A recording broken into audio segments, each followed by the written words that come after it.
The lake itself, Broadway Lake, was the first lake that was recreational and allowed for all of Anderson County and the surrounding counties to be able to come and enjoy its amenities.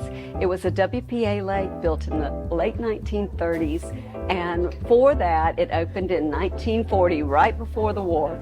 So people needed some diversion, a little bit of something to enjoy their Saturdays and Sundays in pleasure and leisure. It's a community that prides itself on neighbors helping neighbors, but also including all of Anderson County as our neighbors. So we invite you all to come out to Broadway Lake and enjoy its amenities. There are generations of my family who have enjoyed the lake, starting with my mother, who learned to ski there in the early 50s. My grandfather, who was the admiral of the Anderson Boat Club in the early 50s.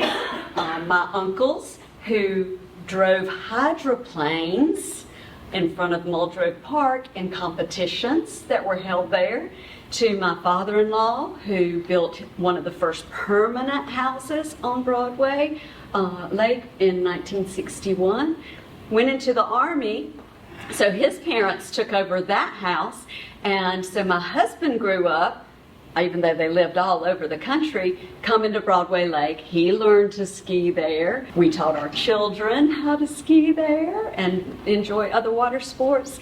And then, of course, my dad also lost his high school, Anderson Boys High School ring at Muldrow Park. So if you ever go metal detecting, if you find a 1956 Anderson Boys High, prior to the dredging in 1984, they had to have a survey done by the South Carolina Department of Archaeology.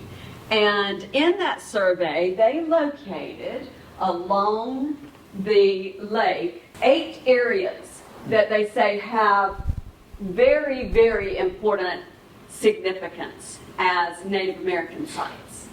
And one of them was an actual mound that they think was a burial mound.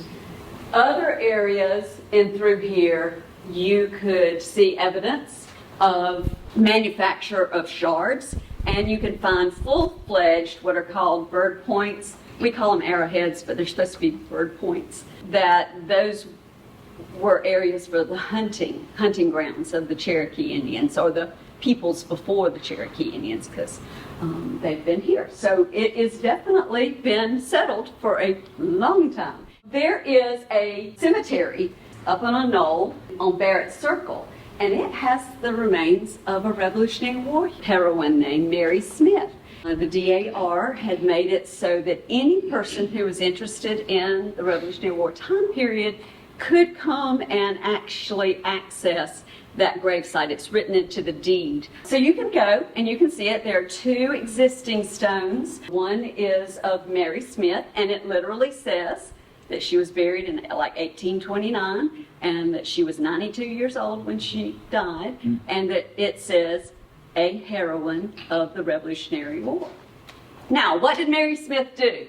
So, who knows? But the theory is, from a 1930 article that was written in the Anderson Independent Mail, her great-granddaughter was interviewed. She was the last of the line.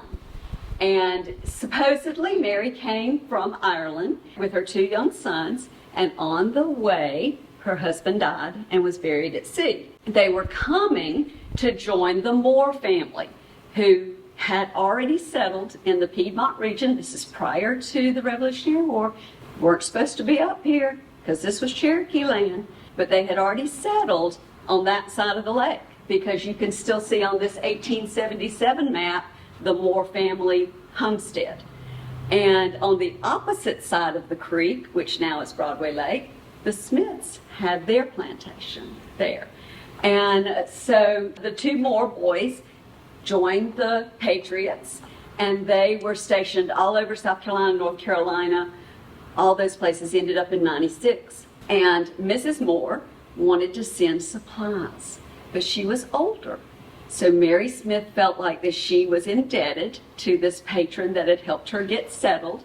So she volunteered to brave the lines and carry supplies, whether that was, hog meat or some grain or something that would help sustain her husband and her sons while they were at 96. So Mary Smith supposedly, on horseback with saddlebags filled, rode through the picket lines, slept during the day, rode at night so that she wouldn't be caught, and made it to 96. Whether that's true or not is up for debate, but you have to agree that if that tombstone was put down in 1829, there would have been people that would have refuted her claim that she was a Revolutionary War heroine. So we have to accept some of the truth of that story. So Broadway Lake area was settled prior to the Revolutionary War in this area. And of course they knew it as Broadway or Bradaway at that time. And then of course we have some men here who helped build the Broadway Lake. It was Anderson County's first public lake. Also the Abney Mills, Greenwood family, Belton, they owned Belton Mills. They had a cabin out on Broadway Lake. And so it's in the narrow strait. It's got the lattice work underneath, and it was used for parties. So if they wanted to celebrate the Belton Mill team for winning the Anderson County Championship, they would go give them a steak dinner. In the history of Belton, Bradaway Presbyterian Church was somewhere in this area, in the Broadway area. And when the city of Belton was formed in 1855, they took the church down and moved it with a wagon, and it became the Belton Presbyterian Church. Heard a little bit about the ski bugs, but I find this picture is very interesting because they were so renowned that the Cypress Gardens that had all the ski shows and everything that you could go to, they actually contacted the ski bugs because they had seen them performing, and they gave them Cypress Gardens skis to use so that they could publicize Cypress Gardens. Several years ago, you used to have a boating pass to put your boat in to the lake. It was $2. I mean, it was negligible. It became very difficult for the county to supervise that, so they just gave it up. But the thing is, they found in that first year, the ones who actually did leave the money in the box, that it was utilized from lots of zip codes that had nothing to do with the people who live on the lake. So as you look at A-tax money and H-tax money, and you see what recreational opportunities that are available that draw people from all over into your area, Broadway Lake is one of those gems that is underutilized. But what does Broadway Lake have to offer? It has so much to offer. It has boating, it has paddle boating, it has golf, it has fishing, and the most beautiful sunsets that you could ever enjoy. But you have canoeing and boating and kayaking and skiing and swimming and paddleboarding. People learn to ski with two, or they slalom, or they wakeboard. Is the McCall's Landing, is that the only place where you could get You can launch, yes. Launch? It is the only place that you can launch. And it's a nice long entrance into the lake. Now, what kind of fish does Broadway have? Broadway has 4 main species. It has the largemouth bass, it has brim, it has crappie, or some people say crappie, and then you have catfish. So you can see some pretty massive catfish come out of Broadway. Now, the thing that I think is a great secret about Broadway is that it has a tremendous amount of wildlife. It probably could qualify as a wildlife sanctuary on both ends of the lakes where the creeks come in. Bald eagles have been found on the lake. My favorite is the great blue heron that fishes off my dock. I love watching them, and when they're in flight, it is the most gorgeous thing in the world. We have Canadian geese, and we have 3 different types of ducks. We have wood ducks, we have mallards, and we have teals every once in a while. Sometimes you'll even see a few seagulls out there, that are traveling. We have possum, the deer. If you go down our street, you better be very, very careful because they're going to scoot out in front of you. The raccoons, that's one that was getting in my tomatoes so we had to relocate him. So what are our challenges with Broadway Lake? Well, we have several. One was the spillway, and several times either the gates didn't get closed in time and our areas have been flooded, or the gates got damaged during a flood, and so therefore we had no water in front of our house.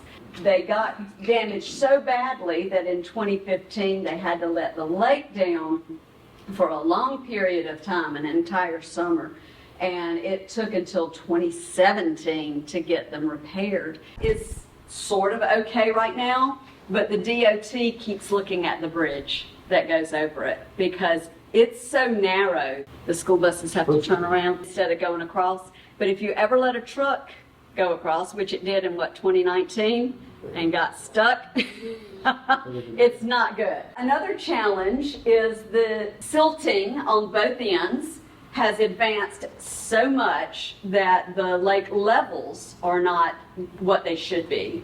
So dredging on both ends of the lake is necessary. Because the depth of the water is not so good, we started seeing hydrilla. There's also 2 other species of invasive plants that are growing in the lake. And this was after the drawdown in 2015 when they were repairing that. Trees literally grew in front of our house, and it took quite a while to get those gone. And then last year, because the quality of the lake in front of our house was so poor, we had an algae bloom. And the algae bloom was so that nobody should go swimming because you'd get eye infections at that time. But thank the Lord, Anderson County Friends of Broadway Lake and South Carolina DNR got together and came up with some grass-eating carp. And they released 450 carp. So if you have any friends or neighbors that fish in Broadway Lake, if they catch a carp, tell them to send it back because we need them. Now, they cannot procreate. They're sterile, so you're not going to have to worry about the brim or the crappie or the bass or the catfish getting messed up. So that was a wonderful, wonderful, wonderful thing that happened. So why would you want to be a part of Broadway Lake? Because it is a lake that community is very important. And there are some things that you don't get to see anywhere else. In December, people will decorate their boats with these lights and they go all the way around the lake, and it's such a beautiful light show. In the summer, they will do the summer boat show. So we've had all kinds of very creative ways that boats, and they do a parade throughout. We have the family day every year. You can see beautiful fireworks on July 4th, and every other year you'll get to see it on New Year's Eve, because every other year the lake is down on New Year's Eve, so you wouldn't be able to see it. And then you can use Falls Landing and the beautiful community building that you can rent. You can also volunteer. Friends of Broadway Lake getting together for the litter blaster, and they do a log out every year. And as the lake gets shallower and shallower, more and more logs are getting stuck on that end as they're coming into the flow, so that just makes it even shallower. But if you're interested in more activities or to join us, you can go to the Friends of Broadway Lake website. It's wonderful. Y'all have done a great job with it. And you can find out more information about it.